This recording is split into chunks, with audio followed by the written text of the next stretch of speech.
again. Alright, yo. I want to say welcome back, but like, there's nothing to welcome people back into. It's not like we've done this shit before. Yeah.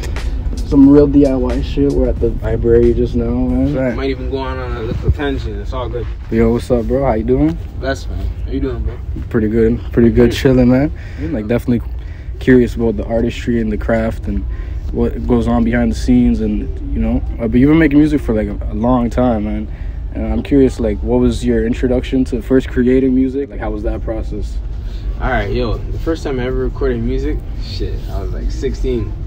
This is going back 2011, and me and my boy Dandre, we've been wanting to make music together. He made a bunch of beats for me, and I never chose a beat.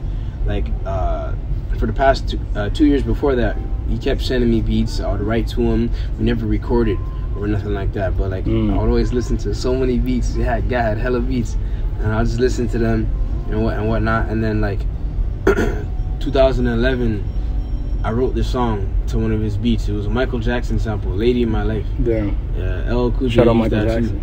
Yeah, you know. Legend. And I just started writing, bro. The words came to me like poetry, and I showed it to my parents before I recorded the song, because the song was about them, or whatever the case is, right? But honestly, we put a church sock over the mic because we didn't have filter or whatever, pop filter, right? And we just decided to just record it and just put out the song. It's called Real Talk. Real Talk by TMG. It's on YouTube, so you can go check that out after this interview or whatever. And ever since then, I just been recording, like finding all the times I can to record. You know, the times are kind of limited because after school I'd have to go to his house, or like on the weekends I'd go to his house. Like, we were still in high school, so we were under manas. Like, you know, like our parents told us what to do. You know, like my mom didn't really want me going out late at night and being all, you know what I mean? Like, she kind of cut the time and all that stuff too. But regardless, we still got it done. We still made it happen. You know what I mean? And yeah. That's sick. And you said this was like when you were in high school, so when was that? Like 2010s probably? Yeah. 2009 to 2013 was my high school stuff, you know?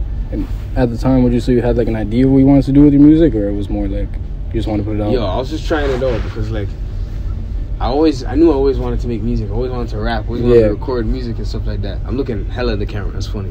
But like, all good.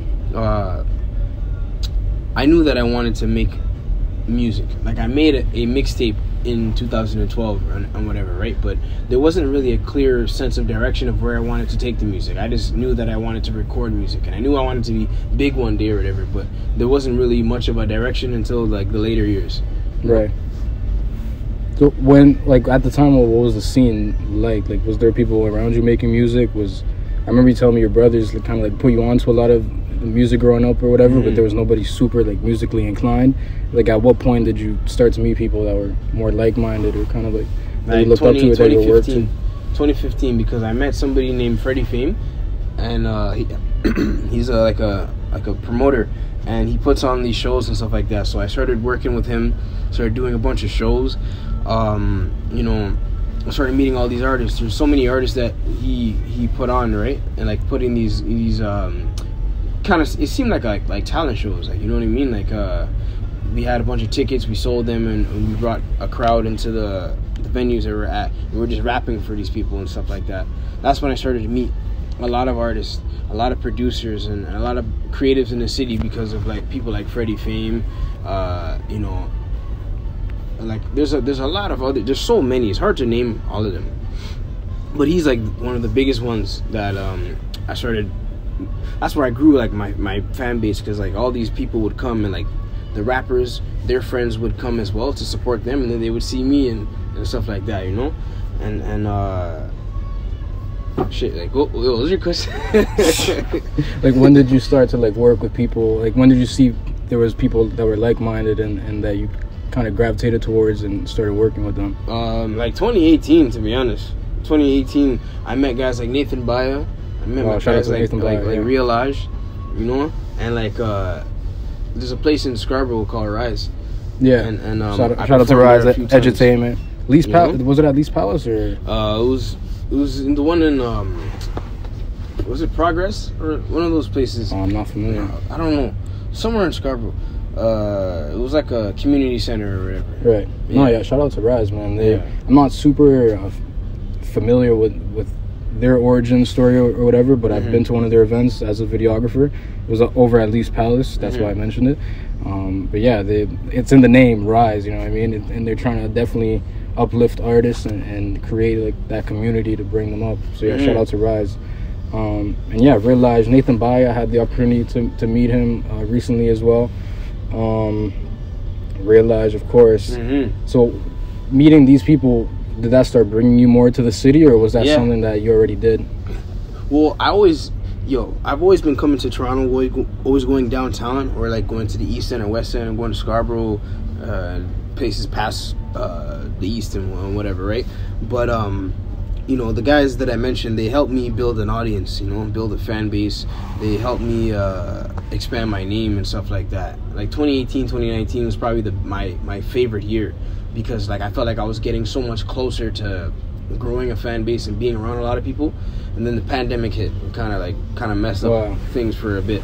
But 2014, I started coming downtown with my friends, started traveling and seeing all these different places and just having fun. It wasn't even about performing, but we did meet a couple people around Ryerson, and we started freestyling and stuff like that. That became something I love to do on Friday and Saturday nights, and I took, you know, their social medias and numbers, and we all exchanged contact and got in contact with each other.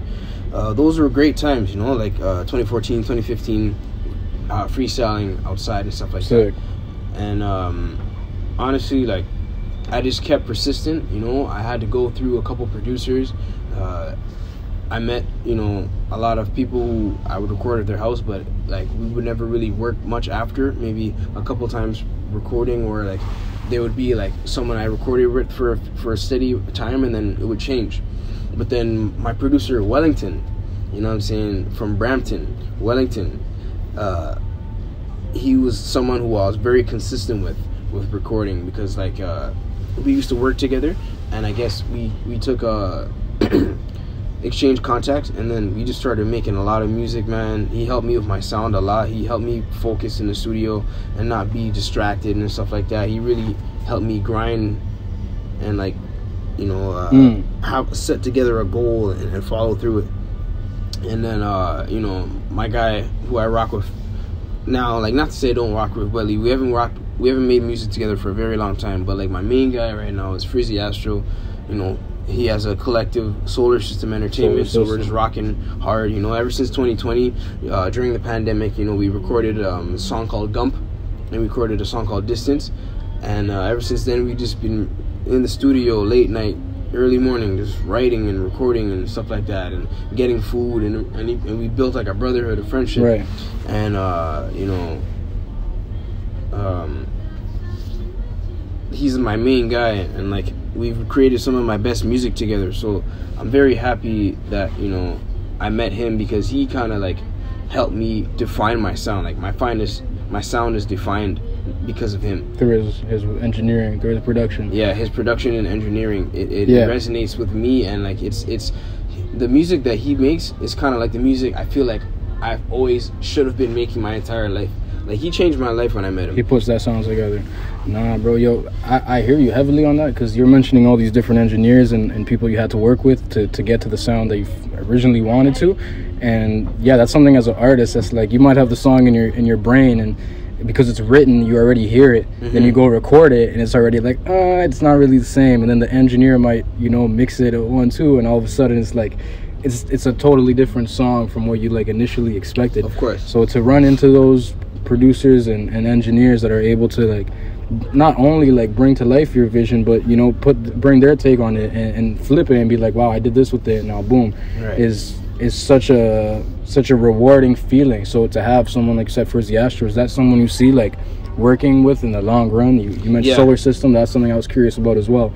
Is that like you see yourself working with him and him being like your engineer? Do you still want to work with other people? Obviously, are you closed off with working with other? I want to work with other people. Yeah. I'm not opposed to working with other people. I want to work with people who play instruments.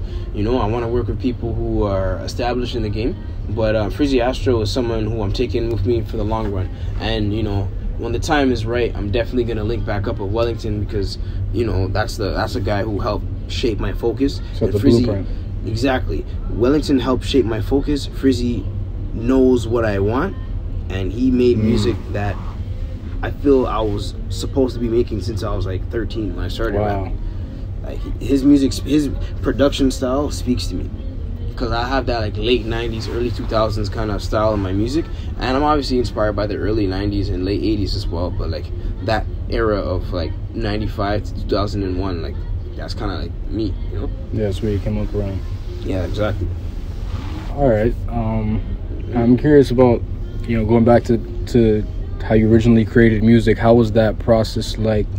What do you usually start with the instrumental? Is this like when you write a song, like where do the ideas come from? Is it just, do you pull out your notes and just start writing a cappella? Is it a freestyle that you kind of just put together in the long run? Do you write the song and then find the instrumentation? Like what is there an order to how you like construct music, or is it just every track is different? Because your tracks have a lot of like sounds, you know. You have females that do a lot of singing, there's skits, there's just random sound effects that complete the vocal, there's obviously like similar to skits, there's the audios, the conversations between people and whatnot. So like what's the order in constructing that? Like what it goes on there, you know what I mean? Yo, there's no order, bro.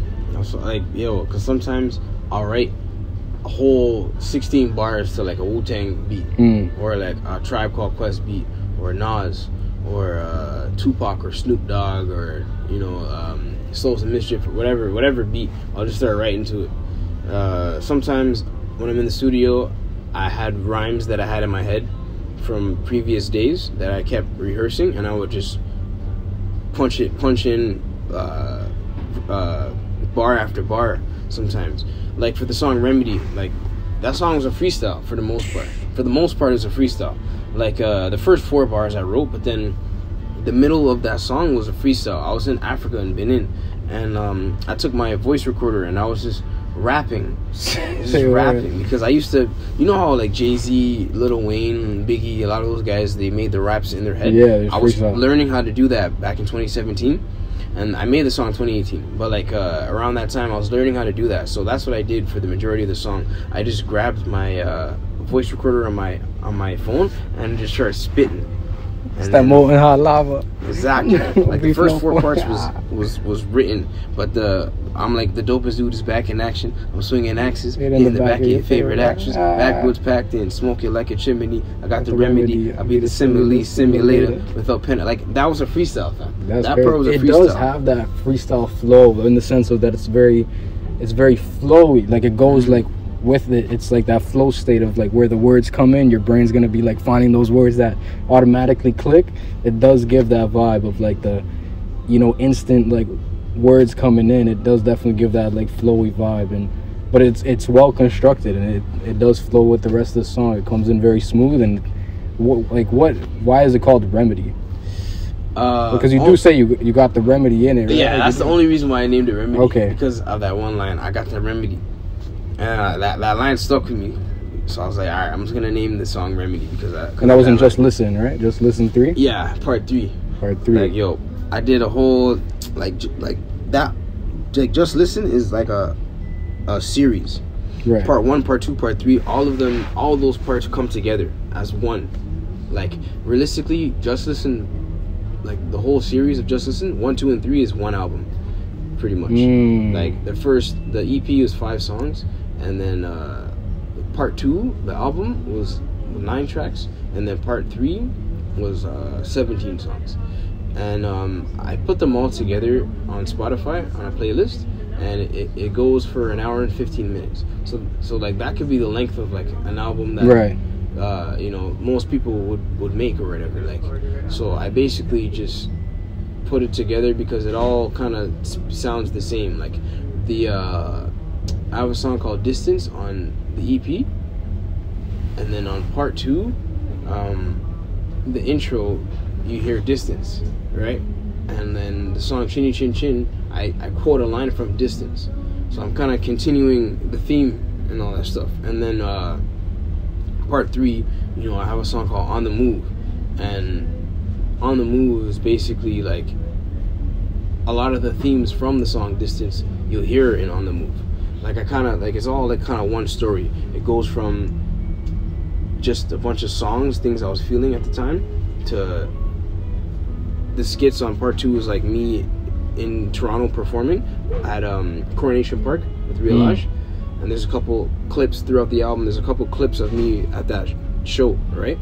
And then part 3, I'm moving through Toronto, so it's like it's a trip. Yeah, exactly. The whole experience is a trip, because the first 5 songs is just like showing you, just giving you a warm-up, right? And then the, you know, part 2 is me performing, and then part 3 is me, because I'm in Toronto performing, so part 3 is me in Toronto traveling through the city after the performance. Yeah, you got the subway stations, you got all that, you got the skits. Yeah, right.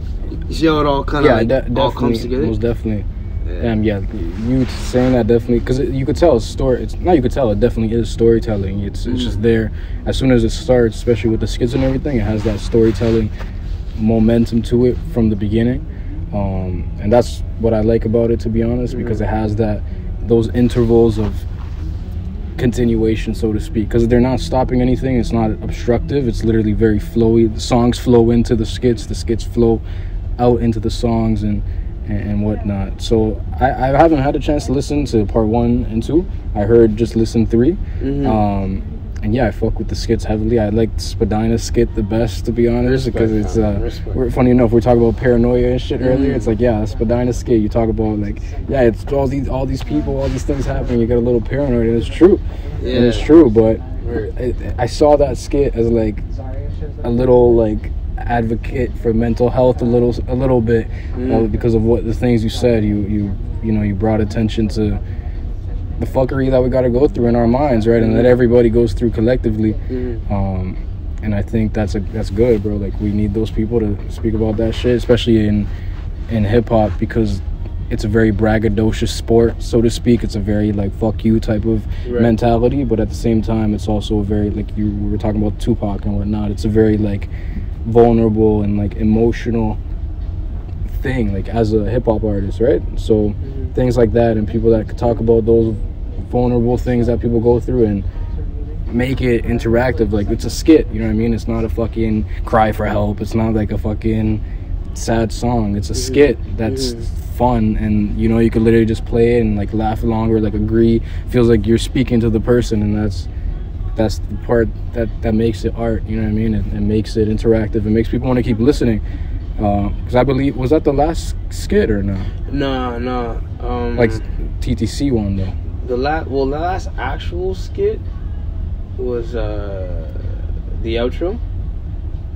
Like, because I'm at the, like, the song Gump is playing in the slowed version, but you can hear the background effects.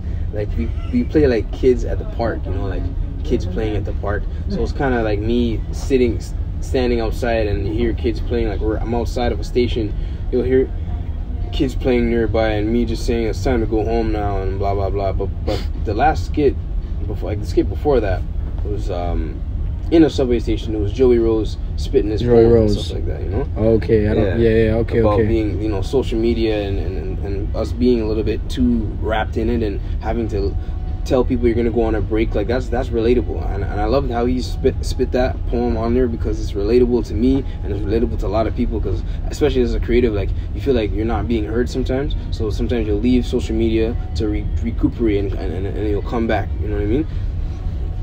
Yeah, but other than that, that is pretty much one of the last skits, like the Spadina, like I'm at the station. You know what I'm talking about? That tunnel where you want to go change lines and stuff. It's the weird tunnel, because sometimes when you're staring and you're focusing, you're walking down the tunnel. It's just a never-ending tunnel. Yeah, it feels like a never-ending tunnel, and brown and shit. It just feels weird, especially after you like smoke some weed and stuff.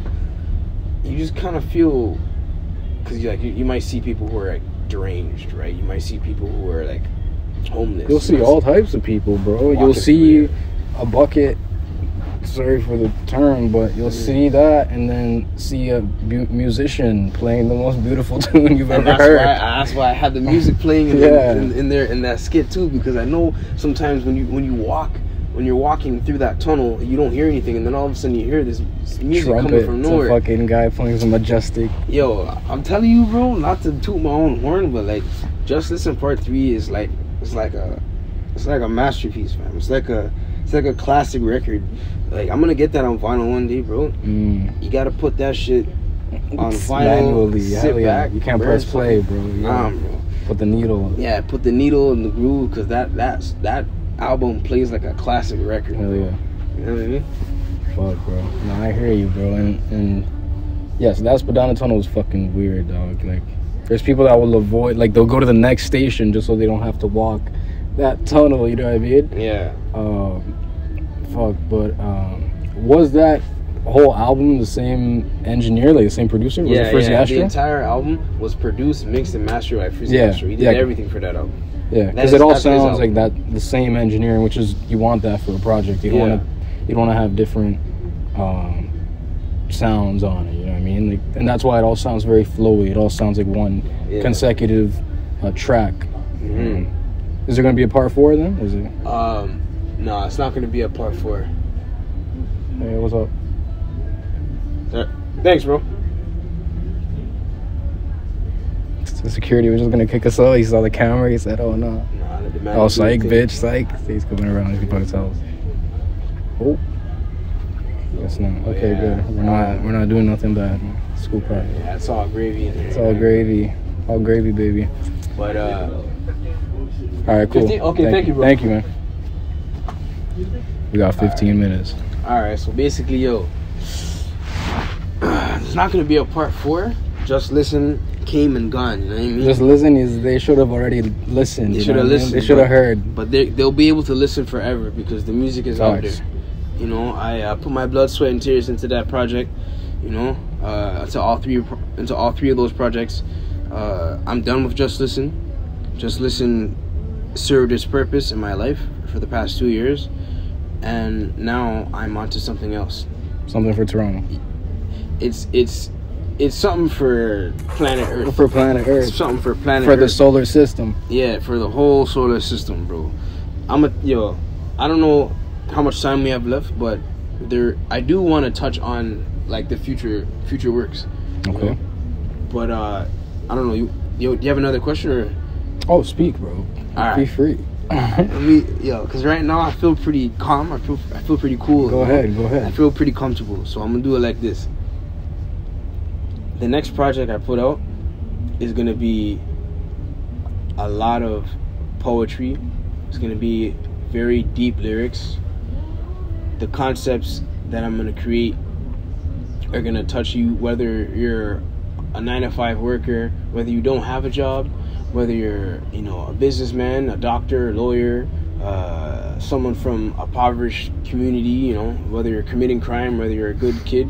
Like, everything I say on this album is gonna touch you and resonate you, and this whole album that I'm coming up with is made to uplift you.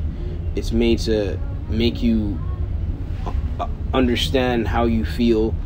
It's made to just like yo, honestly, man, I don't want to say a lot, but I'm gonna say what I gotta say, and this album might be my magnum opus, because like I'm drawing a lot of concepts for your mind. Like, I'm not even gonna tell you the name of the project yet. Oh, it closed, eh? Oh shit. Alright, so I'm not gonna give you the name of the album yet. Like, probably around when it's almost finished, I'll probably release it in. But I'm gonna tell you guys this. I got a couple deep songs. So there's a friend of mine committed suicide when I was younger. I have a song where I'm talking to him. I have a song where I'm talking about mental illness, again, mental health. Like, this album is heavy mental health conscious. I think that kind of stems from part 3 where I had that Spadina skit. There's people, in my life that are suffering from different hindrances in their mental health.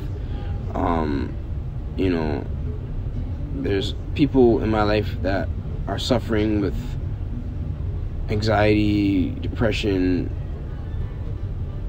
addictions, right, cravings, whatever you want to call it, right, limitations, financial situations, right. Everything I say in this album, any human being on any walk of life can relate to. So that's why I'm trying to just go hard. Like, I'm going hard in the studio. Me and Frizzy were going to work. He sent me a lot of beats through text. I'm always looking at the camera. Yeah, that's all good. He sent me a lot of beats through text. Yeah. So, my phone was down for a bit, so I had my notebook, and I was just writing. Like, I'll even put my notebook on camera. Like, this is my notebook. This is a special book to me. Beautiful thoughts. I only like, I don't even like showing people this book. This is like scriptures. Yeah, and like personal thoughts and feelings and emotions. No, for sure. Because like, one thing I'll tell you, if you are struggling with mental health, if you are struggling with thoughts, thoughts that might consume you, or if you are struggling with maybe what's happening in your life, get a notebook. Write. It doesn't matter if you're a rapper or a poet, just write. You don't have to read it. You can read it if you want, but writing sometimes might take you out of that state that you're temporarily in, because it's always temporary. These feelings are always temporary, and that's why this next album I'm working on is all about feelings, all about emotions and upliftment. Because I'm trying to uplift people. I'm trying to spit some of the best poetry I've ever written in my life. I'm going back to being 13 when I first started rapping. Like, I wrote 103 songs, I think, from September to December in that first time. Your favorite rapper's not doing that. Nah. Your favorite rapper's not. My favorite rapper's not doing that. Nah. They're smoking weed and looking for bitches and finesses. This guy? I sat, like, when everybody was out playing, getting all these Xbox and all this game system and want to go to these jams and all this stuff, I was in my house, beats on, pondering, writing. I have a book in the next hand, reading, trying to figure out ways to expand my vocabulary and stuff like that. There's a song where I dedicated to my favorite teacher in high school, because something tragic had happened to his family, and I don't want to spoil it, but something tragic had happened to his family. So I did a song for him, because I want him to know that, like, even if I never see you again in the physical, like, I'll always love you, and I'll always be connected to you. And I made that song for him because I want him to listen to that song, and more specifically listen to the second verse, because the second verse is basically like a recorded version of me, like, giving him a hug. It's like in song form as me giving him a hug, because I haven't seen him in years, and I haven't seen him since that tragic stuff had happened. This next album is gonna be like some of the highest level of rhymes. Not even like the wordplay, the metaphors, and like all that other stuff, but it's just real raw feelings. Right. Like, I'm not holding back, but I'm not exposing everything, because there's a lot of things that I'm not gonna expose through music, but like there's things that I feel comfortable recording and writing. So this next album, it trumps part 1, part 2, part 3. Just Listen was the beginning, and this album is like after the beginning, because I no longer see myself as an artist on the come up. I no longer see myself as an artist just trying to make it. I feel like I am who I am. Right. I established myself, and I validate myself, and no amount of money, no record executive, no amount of status can ever make me feel more like nothing is gonna make me feel more like I've made it than me doing me. So yeah. I live in my own world, and as far as I'm concerned, I already made it. So this next album is just grown man, grown woman music, and a lot of the production is soul based, solar system. Yeah, a lot of soul, a lot of heavy chipmunk soul, you know, reminiscent of College Dropout, you know. A lot of the anger and the aggression and the rawness represents Tupac, you know, All Eyes on Me or Me Against the World, you know. A lot of the poetry kind of represents, you know, it was written from Nas. And this album isn't really a story like how Part 3 was. This album is just like this. I'm telling you that my next album is this for your ears. Is a journal for your ears. It's like literally you're opening a book of my journals.